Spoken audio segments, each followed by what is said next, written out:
益生菌吃到人体里面之后，它会分泌出GABA。我晚上睡不好，我就可以透过吃益生菌来达到这样的一个效果。这个要看情况，因为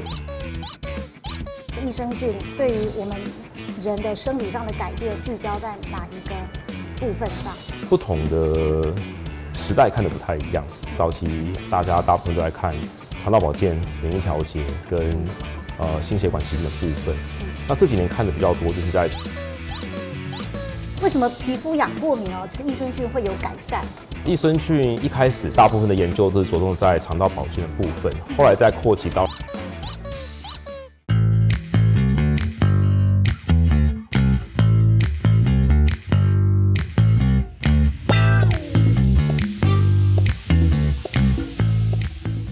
嗨，大家好，欢迎收看超健康，给您最全方位的健康知识。我是 Yurenda 尤姐。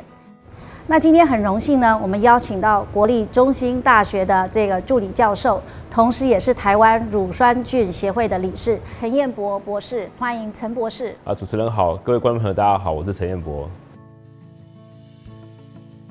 益生菌吃到人体里面之后，它会分泌出 GABA， 那是不是表示如果说我晚上睡不好，我就可以透过吃益生菌来达到这样的一个效果？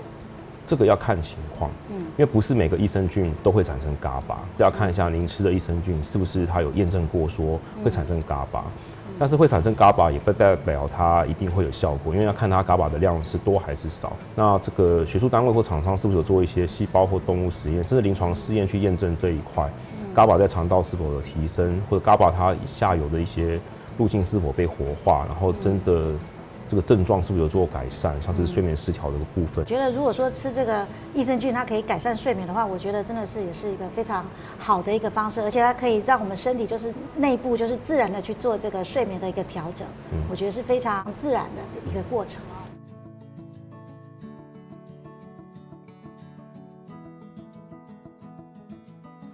睡眠真的很重要，大概在2-3年前有一个外国研究团队就发现，如果像实验动物啊，不管小鼠还是果蝇啊，你让它睡眠障碍，它这种睡眠障碍就是不让它睡觉，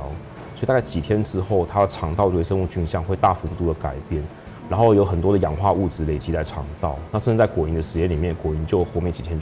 就死掉了。所以睡眠这件事情是一个去调整身体状况的一个非常重要的因素。所以这个也会跟肠道微生物的菌相是有连结的。所以大家要注意就是平常呢一定要顾好自己的睡眠就是睡眠的时间一定要够长，还要准时睡觉，这样子你肠道才会跟着一起更健康。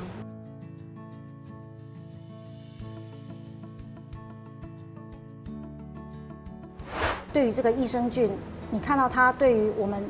人的生理上的改变，您看到最显著的是聚焦在哪一个部分上？不同的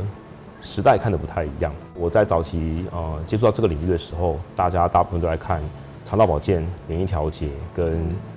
心血管疾病的部分。那大概10几年前开始，大家来看的是像代谢症候群、肥胖这一类，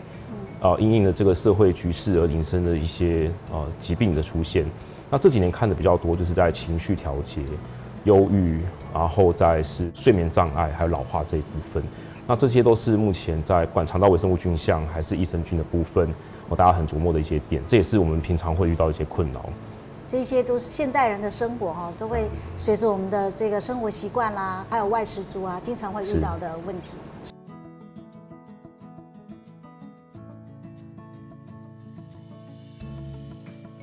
最近因为这个天气忽冷忽热，然后一下子又会下雨然后又突然间出大太阳。所以呢，就是刚好处于一种特别容易过敏皮肤痒的这些问题，就常有人会讲说，你皮肤不好其实可以吃一下益生菌那我就想，博士从这个研究的角度，可以跟大家分享一下，这个为什么皮肤痒过敏吃益生菌会有改善？那益生菌一开始是因为它是吃的，所以大部分的研究都是着重在肠道保健的部分，后来再扩及到了免疫调节这个部分。研究上来讲，从20-30年前就有人在看益生菌对免疫调节这一块。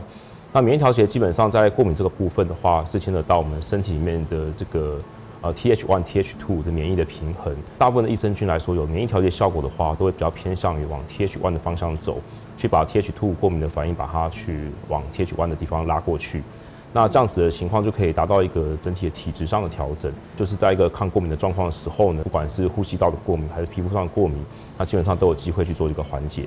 如果我又看到哪个朋友啊，或是谁家的孩子因为换季皮肤在那边痒的时候，就可以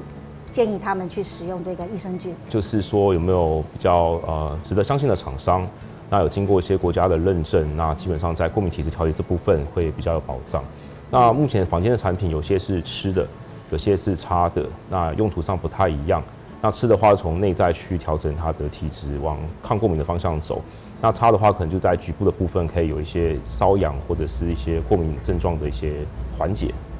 这个擦的部分是益生菌里面有一些东西可以做成可以外用的，就是这个意思。是的。哦。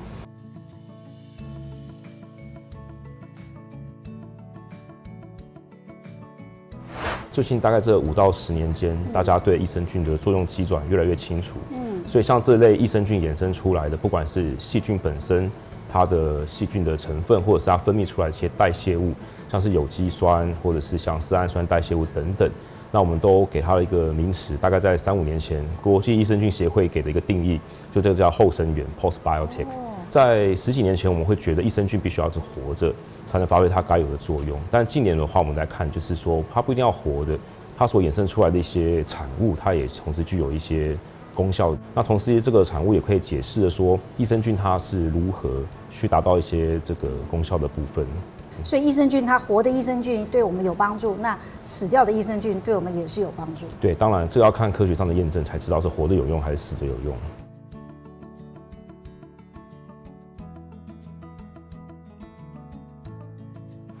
以前都听人家说益生菌非常的珍贵哦，甚至连运送的时候都要低温保存，是吧？是看它的剂型，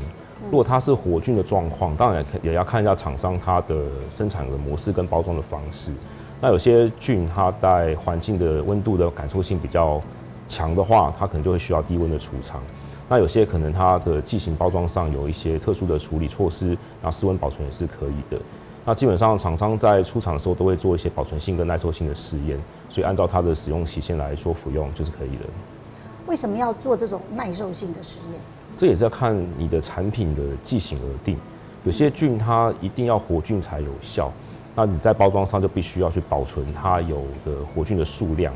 那它才能够有足够的数量到达人体之后发挥它的作用。那当然，今天如果你的产品买的是所谓后生元类的产品或益生值类的产品，甚至有些合生元类的产品的话，它的发挥机转不一定是要活菌，那死菌也有效的话，其实也是可以去做这个样子的一个方式的。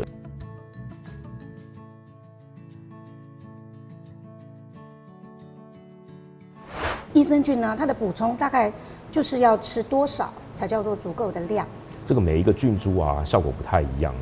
那因为菌株对于益生菌来讲，就像它的名字一样，因为我们有不同的界门纲目科属种，所以很多益生菌它是同属同种，但不同菌株来讲的话，它的特性会不一样。那当然，它对人体的帮助或交互作用也会因为它的菌株的不同而有它不同的使用剂量。在使用剂量部分来看的话，我们都会做一些体外的细胞实验，或者是小鼠的实验、大鼠实验，或者是有做到临床试验去抓它的一个有效的剂量。那再根据这样的有效剂量去给产品上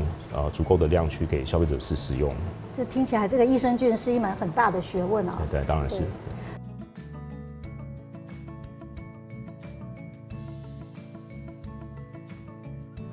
今天非常感谢陈博士到现场来跟大家分享这么多而且很丰富的益生菌的尝试，相信大家呢现在对益生菌呢已经有更深入的了解了。非常的谢谢陈博士。喜欢我们的朋友呢，请记得给我们按赞、订阅、分享、开启小铃铛。想要知道更多健康知识的，也请关注我们太阳星的官方 FB， 也请你持续的关注我们的超健康频道。下次见，拜拜。